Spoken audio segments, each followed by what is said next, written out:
اسلام آباد high court کے 5 ججز نے سینیورٹی کے معاملے پر سپریم کورٹ میں درخواست دائر کر دی۔ درخواست میں کہا گیا ہے کہ مفاد عامہ کے بغیر ججز کو ایک ہائی کورٹ سے دوسری ہائی کورٹ ٹرانسفر نہیں کیا جا سکتا۔ جسٹس سرفراز ڈوگر کو بطور قائم مقام چیف جسٹس اسلام آباد ہائی کورٹ کام سے روکا جائے۔ جسٹس سرفراز ڈوگر کو بطور قائم مقام چیف جسٹس اسلام آباد ہائی کورٹ کام سے روکا جائے۔ اسلام آباد ہائی کورٹ کے 5 ججز نے سینیورٹی کے معاملے پر سپریم کورٹ میں درخواست دائر کر دی۔ جسٹس خالد سمرو اور جسٹس محمد آصف کو بھی جوڈیشل ورک سے روکنے کی استدعا۔ اسلام آباد ہائی کورٹ کے ججز نے منیر ملک اور بیرسٹر صلاح الدین کے ذریعے 49 صفحات پر مشتمل درخواست آئین کے آرٹیکل 184 کی شق 3 کے تحت دائر کی ہے۔ سپریم کورٹ میں درخواست دائر کرنے والے ججز میں justice Mohsin Akhtar Kayani, justice Tariq Mahmood Jahangiri, justice Babar ستار، جسٹس سمن رفعت امتیاز اور جسٹس سردار اعجاز اسحاق شامل ہیں۔ درخواست میں استدعا کی گئی ہے کہ قرار دیا جائے صدر کو آرٹیکل 200 کی شق 1 کے تحت ججز تبادلے کے لامحدود اختیارات نہیں ہیں۔ مفاد عامہ کے بغیر ججز کو ایک ہائی کورٹ سے دوسری ہائی کورٹ ٹرانسفر نہیں کیا جا سکتا۔ اسلام آباد ہائی کورٹ کے ججز نے درخواست میں صدر پاکستان، وفاق اور جوڈیشل کمیشن سمیت registrar supreme court Sindh, Balochistan اور لاہور ہائی کورٹس کے رجسٹرار کو بھی فریق بنایا گیا ہے۔ سپریم کورٹ میں عدالتوں میں سویلینس کے ٹرائل سے متعلق انٹرا کورٹ اپیلوں پر سماعت میں جسٹس جمال نے سوال اٹھایا کہ کیا آئین کے تحت آرم فورسز ایگزیکٹو کے ماتحت ہیں؟ کیا ایگزیکٹو کے ماتحت فورسز عدالتی اختیار کا استعمال کر سکتی ہیں یا نہیں؟ آئینی پیکج کے روبرو فوجی عدالتوں میں سویلینس کے ٹرائل سے متعلق انٹرا کورٹ اپیلوں پر سماعت۔ بانی پی ٹی آئی کے وکیل عزیر بھنڈاری کے دلائل۔ دوران سماعت جسٹس جمال مندوخیل نے کہا 83A کے تحت آرم فورسز کے اسٹیٹس کو دیکھنا ہوتا ہے۔ آرمی ایکٹ میں 21D کے پروویژن کے علاوہ کچھ بھی نہیں۔ آرٹیکل 243 کے مطابق اس کا اطلاق پہلے سے ہوتا ہے۔ عزیر بھنڈاری نے کہا کہ اس پر آپ کی ججمنٹس موجود ہیں۔ ملزم کے اعتراف کے لیے سبجیکٹ کا ہونا ضروری ہے۔ کورٹ مارشل کے علاوہ کوئی پروویژن نہیں ہے جو اس میں لگے۔ شق سی والے کبھی بھی کورٹ مارشل نہیں کر سکتے۔ کورٹ مارشل ہمیشہ آفیسرز کرتے ہیں۔ اس پر جسٹس سمین الدین نے کہا کہ جرم کی نوعیت آرم فورسز کے ممبرز بتائیں گے۔ جسٹس جمال مندوخیل نے سوال کیا کہ آرمی ایکٹ سیکشن ڈی کو نکالنے کے باوجود بھی کیا ملٹری جسٹس سسٹم چلتا رہے گا؟ اس پر عزیر بھنڈاری نے کہا کہ ٹرین چلے گی۔ سوال ہے کہ کس کو بٹھایا جا سکتا ہے کس کو نہیں۔ جسٹس منیب فیصلے سے بھی کورٹ مارشل جاری رہنے کا تاثر ہے۔ اگرچہ مارشل لا میں بھی پارلیمان کے ذریعے بہتری کی آپشنز موجود ہیں۔ فوجی عدالتیں آئین کے آرٹیکل 175 سے باہر ہیں۔ سویلینس کے ٹرائل صرف آئین کے آرٹیکل 175 کے تحت ہی ہو سکتے ہیں۔ فوج آئین کے آرٹیکل 245 کے دائرے سے باہر نہیں جا سکتی۔ جسٹس جمال مندوخیل نے استفسار کیا کہ آئین کے تحت آرم فورسز ایگزیکٹو کے ماتحت ہیں۔ کیا ایگزیکٹو کے ماتحت فورسز عدالتی اختیار کا استعمال کر سکتی ہیں یا نہیں؟ کیا عدالتوں کو آزاد ہونا چاہیے یا نہیں؟ عدالت نے کیس کی مزید سماعت 24 فروری تک ملتوی کر دی۔ چیف جسٹس پاکستان یحییٰ آفریدی سے سپریم کورٹ بار کے وفد نے ملاقات کی جس میں عدالتی اصلاحات سمیت دیگر امور پر بات چیت کی گئی۔ چیف جسٹس یحییٰ آفریدی سے سپریم کورٹ بار کے وفد کی ملاقات کا اعلامیہ جاری کر دیا گیا جس کے مطابق صدر سپریم کورٹ بار کی قیادت میں وفد نے چیف جسٹس پاکستان سے ملاقات کی۔ اس ملاقات میں عدلیہ کی مجموعی کارکردگی پر تبادلہ خیال کیا گیا۔ صدر سپریم کورٹ بار نے چیف جسٹس آف پاکستان سے وزیر اعظم کی ملاقات کو سراہا اور کہا کہ عدلیہ میں اصلاحات کے لیے وزیر اعظم اور چیف جسٹس کی ملاقات مؤثر نظام کے لیے ضروری ہے۔ عدالتوں میں اصلاحات وقت کا تقاضا ہے۔ چیف جسٹس کل اپوزیشن کے وفد سے بھی ملاقات کریں گے۔ ملاقاتوں سے سیاسی استحکام اور عدلیہ پر عوامی اعتماد کی بحالی میں مدد ملے گی۔ آگے بڑھیں گے۔ چیئرمین پیپلز پارٹی بلاول بھٹو زرداری کہتے ہیں کہ پاکستان اب ایک اور مارشل لاء کا متحمل نہیں ہو سکتا۔ پاکستان کا مستقبل آئین کی بالادستی ہے، آزاد عدلیہ اور صحافت سے وابستہ ہے۔ جمہوریت کے فوائد لوگوں تک پہنچانے کے لیے بے نظیر بھٹو کی کاوشیں قابل قدر ہیں۔ شہید بے نظیر بھٹو کہتی تھیں کہ جمہوریت بہترین انتقام ہے۔ شہید بے نظیر بھٹو کو کئی بار نشانہ بنانے کی کوشش کی گئی مگر وہ بلا خوف سیاست میں حصہ لیتی رہیں۔ آکسفورڈ یونیورسٹی میں لیکچر کے دوران انہوں نے کہا کہ بے نظیر بھٹو ملک کی پہلی خاتون وزیر اعظم بنی۔ بے نظیر بھٹو نے پاکستان میں خواتین کے لیے آگے آنے کا راستہ کھولا۔ آج پنجاب کی وزیر اعلیٰ بھی ایک خاتون ہے۔ جبکہ صاحبزادہ حامد رضا کہتے ہیں کہ ہم بانی پی ٹی آئی کے ساتھ کھڑے رہیں گے۔ پی ٹی آئی کارکنان پر ظلم کا سلسلہ جاری ہے۔ رہنما پاکستان تحریک انصاف جنید اکبر کہتے ہیں کہ عوام کے منتخب نمائندگان کی تذلیل کی جا رہی ہے۔ بانی پی ٹی آئی سے ملاقات کی اجازت نہیں دی گئی۔ ہم مقدمات اور جیلوں سے ڈرنے والے نہیں۔ وہ اڈیالہ جیل کے باہر میڈیا ٹاک کر رہے تھے۔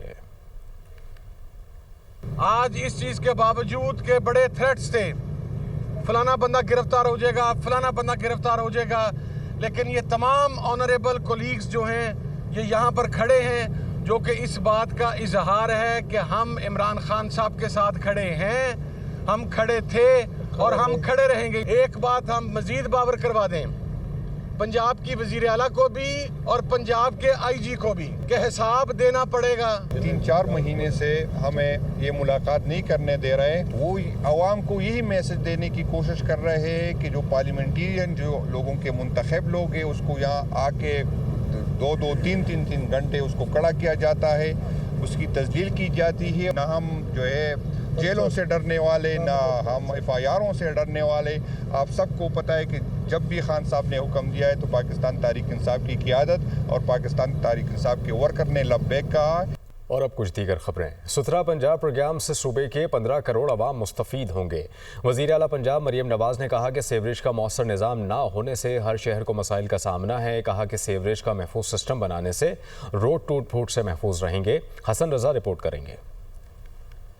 شہر بدلیں گے، بدلے گا پنجاب۔ وزیر اعلیٰ مریم نواز کی زیر صدارت اجلاس میں PICP کے جاری منصوبوں کا جائزہ لیا۔ پہلی بار پنجاب کے بڑے شہروں کے لیے سیوریج اور نکاسی آب کا نیا سسٹم اور پنجاب ڈیولپمنٹ پروگرام نافذ کرنے کا اصولی فیصلہ کیا گیا۔ وزیر اعلیٰ نے سیوریج اور ڈرینیج سسٹم میگا پلان کی منظوری دے دی۔ اجلاس میں شہروں میں سیوریج اور واٹر سپلائی کی پائپ لائن مناسب فاصلے پر بچھانے پر اتفاق کیا گیا۔ ہر صوبائی حلقے میں 30 کلومیٹر روڈز کی تعمیر و بحالی کی جائے گی۔ پنجاب میں ماڈل ولیج بنانے کی تجویز کا جائزہ لیا۔ وزیر اعلیٰ نے منظوری دے دی۔ مریم نواز نے کہا ستھرا پنجاب پروگرام سے صوبے کے 15 کروڑ عوام مستفید ہوں گے۔ وزیر اعلیٰ مریم نواز نے پنجاب ڈیولپمنٹ پروگرام پر عمل درآمد کے لیے فوری اقدامات کا حکم دے دیا۔